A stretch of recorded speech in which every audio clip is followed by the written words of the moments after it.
reka tubasuze cyane kandi tubifurize kugubwa neza bakunzi ba Shimwa TV Rwanda. Reka nizere ko mumeze neza cyane, kanizere ko Imana ikomeje kubarinda, kanizere ko Uwiteka akomeje kubagenda imbere, kanizere ko Data wa twese akomeje rero kubahugisha mu mirimo itandukanye mugenda mukora. Ni iby'agaciro kubeye cyane rero gukomeza kubana namwe hano kuri Shimwa TV Rwanda. Turi kumwe n'umutumirwa wacu, nta wundi rero mu by'ukuri ni Mutoni Jennifer. Tugiye kongera kuganira tugaruka rero kuri byinshi cyane bigiye bitandukanye. Jenny, umaze kumenyera? Yego. Urishimye?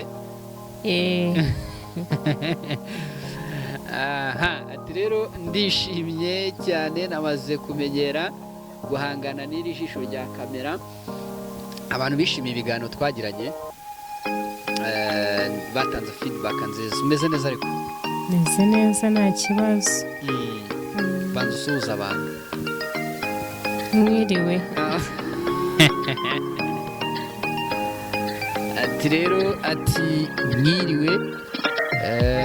Ni Jennifer Anthony turimo kuganira nawe. Jenny, twongeye kugira ubuntu bwo kuganira nawe. Yego, murakoze. Ni iby'agaciro gakomeye cyane hano kuri Shimwa TV Rwanda. Nizere ko umeze neza. Meze neza? Yego. Ubuzima bimeze bite?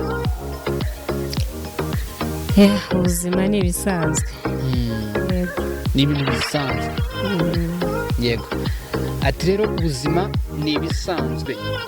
Donc aha rero icyo dushaka ko turi buze kwiganiraho ni ku buzima busanzwe, ku mirimo, uko uba ureba iby'iyi si, uko ureba abantu badakunze Imana, uko ureba tuba twigira. Ubibona ute ibyo bintu byose? ndagira ngo tubwire uko ubibona. Ubu turi mu isanzure ry'isi, nyine ni uko uyibona. Nyine ukuntu mbibona, haraba ikintu cya mbere, nyine badufungiye insengero. Ujyanye aho urashaka kwitujyana. Ni ukuvuga ngo gusenga ko ntabwo kukiriho. N'iyo umuntu agerageje nyine gusenga, kuba yasenga hamubera kure, bigasaba kugira nyine, bigasaba gutega urundi ruhande nta bushobozi ufite, ubwo ukicara nyine iwanyu ugatuza. Turindiye nyine icyo Imana izakora. Gusenga ko ntabwo uhari. Bakimara kuzifunga atekereje iki? Bakimara kudufungira insengero nyine byarambabaje ngiye ku ruhande rwanjye. Yego. Ko naratekereje ndavuga se ubu ngubu noneho umuntu azajya yirirwa mu rugo kuva mu gitondo kugera nijoro, atagiye gusenga, atagiye mbese mu bikorwa bitandukanye. Mbese numva ntabwo byigeze bimva neza muri make. Yego. Gusenga ubifata nk'igice kingana gute ku buzima bw'umuntu? Gusenga ni ingenzi ku buzima bw'umuntu, kuko Mana yanjye, cyane nk'umuntu uba waramenyereye gusenga, ukabona icyumweru kiratambutse, icya kabiri kiraje. Yego, ku Mana ni ibintu nyine bigorana cyane. Yego. Maze iminsi ndimo gukurikirana ibijyanye n'inkuru, ndetse by'umwihariko bigenda bivugwa mu nsengero. Ni byinshi wigeze ubyumvaho kuri izi ngeso z'abapasiteri bagaragaza, wowe bifata gute? Yewe, ingeso rero z'abapasiteri bagaragaza, nagiye nyine ndabyumva mu magambo, ariko nyine byo ngiye ku ruhande rwanjye mbifata ni ibintu bisanzwe, kuko n'umuntu utari umupasiteri nawe yitwara nabi. Ubwo rero ukavuga se noneho niba n'undi yitwara nabi, no kubanza kureba uriya afite n'umushumba uragira intama nyinshi. Ese ese ubona wenda nk'umuntu w'umupasiteri kumva avugaho ikibazo cy'ubusambanyi, kurya ruswa, amaturo, ibyo bintu ubona ari ibintu bigwitse? icyo cyo ni umuco mubi. icyo ngicyo ni ikintu kitari cyiza. cya mbere nko kuba uyoboye umukumbi mwinshi uba uri umuntu utandukanye n'abakristo bawe. ni ukuvuga ngo ugomba kubabera intangarugero. rero iyo hagiyemo kuba wakwinjira mu bintu by'ubusambanyi, mbese uba utakaje agaciro imbere y'abantu uyoboye. bivuze ngo nta kuntu wazongera guhagarara imbere ubabwira ngo mwihane ubusambanyi kandi nawe ubwawe ubukora. rero urumva icyo cyo ni umuco mubi utari mwiza, ariko urundi ruhande nanone nkumva bitajya muri rusange kuba twafungirwa twese ngo tubigenderemo. niko nabitekereje nka twese niba abashumba bitwaye nabi ubu twese tubigenderemo, kubera iki badahanwa ukwabo hanyuma tukongera tugahabwa agaciro tugasenga. ubona imana iguha ubushobozi bwo kugira ngo utambutse ubutumwa bw'Imana wakurikira?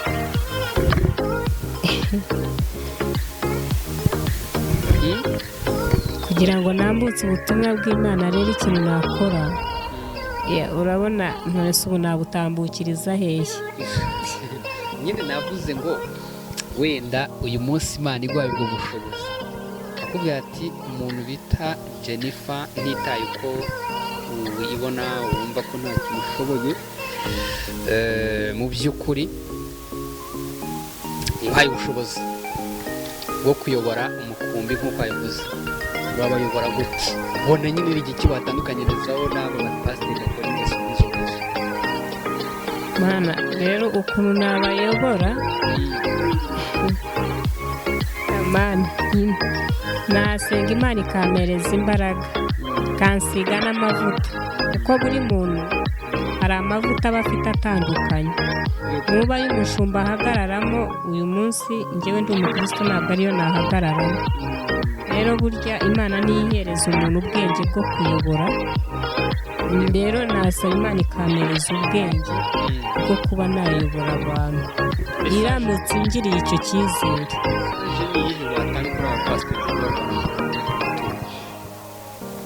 mesaje nabahereza ni ukongera bakagarukira Imana, bakihana bundi bushya, bakihana bakongera bakibuka aho bavuye, Imana ibahamagara. ko byanze bikunze Imana yaguhamagaye hari ahantu igukuye, ukongera rero ukibuka ahantu Imana yagukuye, wamara kuhibuka ukayigarukira. byanze bikunze ntabwo ari heza. Imana yadukuye ahantu habi cyane kugira ngo noneho ingirire icyizere cyo kuba umupasiteri. aba ari ahantu habi cyane, byaba byaraciye mu nzira zigoranye. ikibazo iyo dusenga tuba dusaba Mana ngira iki ngiki nkorera iki. iyo tumaze kukibona ni igiki gituma ubona aba umwana w'umuntu adashima, ko duhita twigira mu bindi? buriya rero njyewe nkanjye umwana w'umuntu ukuntu mbibona, impamvu Imana igukorera ikintu ntushime, ntabwo waba warahereje agaciro ikintu Imana igukoreye. byanze bikunze mpereje agaciro ikintu Imana yankoreye, nayishimira. icyo ni icya mbere. icya kabiri ni ukuba muri wowe uri umunyabugugu. mbese wowe nta mutima ushima ufite, mbese nakurekura kuri wowe, kuko wibutse icyo Imana yagukoreye ukagihereza agaciro, byanze bikunze washima. let's go. urumva rero kuganira na Mutoni Jennifer, uyu uvuga ibi ngibi, uyu nguyu urimo kuvuga ibi ngibi, hari ingingo ze zidakora. urumva afite ijambo ry'ubutumwa bwiza muri we, urumva afite indi spirit idasanzwe muri we, ni ikintu gikomeye cyane. ariko njyewe wowe twagira ubwo buntu bunakomeye cyane, niko nanabitekereza. ntabwo dushaka kumva ko twagira ubwo buntu, ahubwo turashaka kurangwa n'ibyo twebwe ubwacu dutekereza. n'iki gihari ni kubera iki abana b'abantu tudashima? Jenny, navuze ngo ubu turi nko mu tuntu n'utundi, cyangwa se kwiganira ibintu bisanzwe bibaho mu buzima bwa buri munsi, ariko tukaba tuganira n'abantu benshi, tuvugana n'abantu benshi. Ni ikiganiro kiba kiri busohoke kikarebwa n'abantu benshi cyane. Mu by'ukuri turebye ku ruhande rw'ubundi buzima, twavuye mu ruhande rw'iyobokamana cyangwa se rw'amadini n'insengero n'ibiyarimo bitanameze neza, bidasa neza muri iyi minsi. Ndagira ngo rero twinjire mu gice cy'ubuzima busanzwe. Jennifer ninde? Ni izihe nzozi afite ku myaka ufite uyu munsi?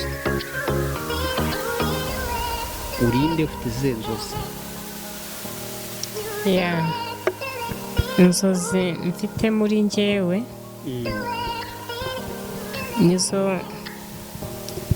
nizo gukorera Imana. Imana iramutse ingiriye neza ikankura mu buzima mbayeho, ikanshyira ku rundi rwego, mba numva nazagirira neza abantu bababaye. Mba numva Imana iramutse ingiriye neza ikankura mu buzima mbayemo, mbese ni ukuvuga ngo ikagira intambwe neza, mba numva nanjye hari abo nzagirira neza nkabafasha. Ibyumve kandi ibyumve rwose kandi ibyiteho cyane. Reka rero dushimire ikiganiro cyiza cyane tugiranye ku musozo hano kuri Shimwa TV Rwanda. Reka rero tubashimire cyane bakunzi ba Shimwa TV Rwanda mu bice bitandukanye muherereyemo. Nari ndi kumwe na Jennifer, twajyanye ibiganiro byinshi kandi byubaka kandi bigaragaza ko buri wese ahari yakizera ko bigishoboka. Siko bimeze? Niko bimeze. Yego, nawe urabyizeye. Jennifer urakoze. Nongerejwe ari kuvuga. Urakoze cyane. Urakoze cyane. Urakoze cyane rero Jennifer, niwe twari turi kumwana kuri Shimwa TV Rwanda.